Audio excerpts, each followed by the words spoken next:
ہمارے دیکھنے اور سننے والوں کو ہمارا سلام۔ ہم شروع کرتے ہیں باپ اور بیٹے اور روح القدس کے نام میں، آمین۔ آج کلیسے کیلنڈر کا 21واں عام اتوار ہے۔ پچھلا 20واں اتوار مقدسہ مریم کے آسمان پر اٹھائے جانے کی عید کی وجہ سے ایک خاص اتوار تھا، اور آج ہم کلیسیائی عام اتواروں کے سلسلے کو پھر شروع کرتے ہیں، اور اس بار یسوع براہ راست شاگردوں سے مخاطب ہے، جس کا مطلب ہے کہ وہ ہم سے بھی مخاطب ہے، اور یوں ہمارے لیے یہ اتوار ایک نہایت اہم اور خاص اتوار ہے۔ پیشتر اس سے کہ ہم اور آگے جائیں، ہم ذرا پہلے انجیل سنیں کہ آج کی انجیل کیا کہتی ہے۔ آج کی انجیل ہے مقدس متی رسول کی انجیل، اس کا 16واں باب اور 13ویں آیت سے لے کے 20ویں آیت تک۔ متی رسول کی انجیل اس کا 16واں باب 13ویں آیت سے لے کے 20ویں آیت تک۔ جب یسوع کیسریہ فلپی کے علاقے میں آیا تو اس نے اپنے شاگردوں سے یہ پوچھا کہ لوگ ابن انسان کو کیا کہتے ہیں؟ انہوں نے کہا کہ بعض یوحنا اصطباغی کہتے ہیں، بعض الیاس، بعض ارمیا نبی میں سے کوئی۔ اس نے ان سے کہا مگر تم مجھے کیا کہتے ہو؟ شمعون پطرس نے جواب میں کہا کہ تو المسیح زندہ خدا کا بیٹا ہے۔ تو یسوع نے جواب میں اس سے کہا مبارک ہے تو شمعون بریونا، کیونکہ یہ بات جسم اور خون نے نہیں بلکہ میرے باپ نے جو آسمان پر ہے تجھ پر ظاہر کر دی ہے۔ اور میں تجھ سے کہتا ہوں کہ تو کیفا ہے، اور میں اس کیفا پر اپنی کلیسیا بناؤں گا، اور عالم اسفل کے دروازے اس پر غالب نہ آئیں گے، اور میں آسمان کی بادشاہی کی کنجیاں تجھے دوں گا، اور جو کچھ تو زمین پر باندھے گا وہ آسمان پر بندھا رہے گا، اور جو کچھ تو زمین پر کھولے گا وہ آسمان پر کھلا رہے گا۔ تب اس نے شاگردوں کو حکم دیا کہ کسی کو نہ بتانا کہ میں المسیح ہوں۔ انجیل جلیل کے وسیلے سے ہماری خطائیں معاف کی جائیں۔ اے مسیح تیری ستائش ہو۔ یہ میں صرف کیسریہ فلپی کا جب میں دیکھ رہا تھا تو یہ نقشے میں جب میں نے اس کو دیکھا تو یہ یروشلم سے تقریباً 105 میل دور ہے۔ تو یسوع تو یہ پیدل پھرتا رہتا تھا، اور یہ سینکڑوں میل کا سفر اس نے پیدل کیا ہے۔ یہ 3 سال کے عرصے میں جو یہ اس علاقے میں رہا، کبھی وہ یہودیہ میں تھا، کبھی سامریہ میں تھا، کبھی گلیل میں تھا، تو اتنے فاصلے، اتنے لمبے لمبے سفر اس نے کیے ہیں، لیکن ہمیں انجیلوں سے ذرا بھی پتہ نہیں لگتا کہ جیسے ایک ہی علاقے میں گھوم رہا ہے۔ تو جب وہ دیکھتے ہیں تو بڑی حیرت ہوتی کہ اتنے دور دور کے علاقے۔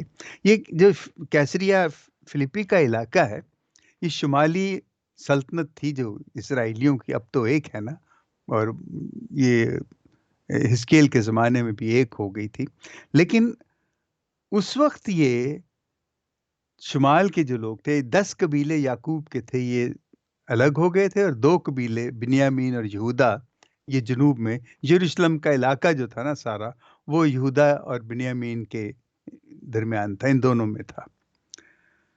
اب جب یہ لوگ اکٹھے ہوئے، لیکن اس سے پہلے جو شمالی یہودی تھے ان پہ اکثر یوں ہوا کہ وہ سیریا کا حملہ ہوتا تھا، کبھی ان پر مصر کے لوگ آ کے حاوی ہو جاتے تھے، لیکن جو یروشلم تھا، یہودا کا جو علاقہ تھا، اس پہ زیادہ آپ نے سنا ہوگا کہ اہل بابل جو تھے وہ حملہ کیا کرتے تھے، اور وہ ایک دفعہ وہ 10,000 قیدی بنا کے لے گئے۔ یہ 587 قبل از مسیح کی بات ہے۔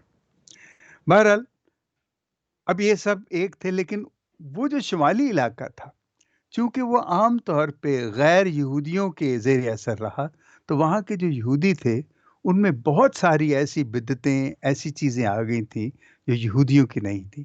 تو یہ جو جنوبی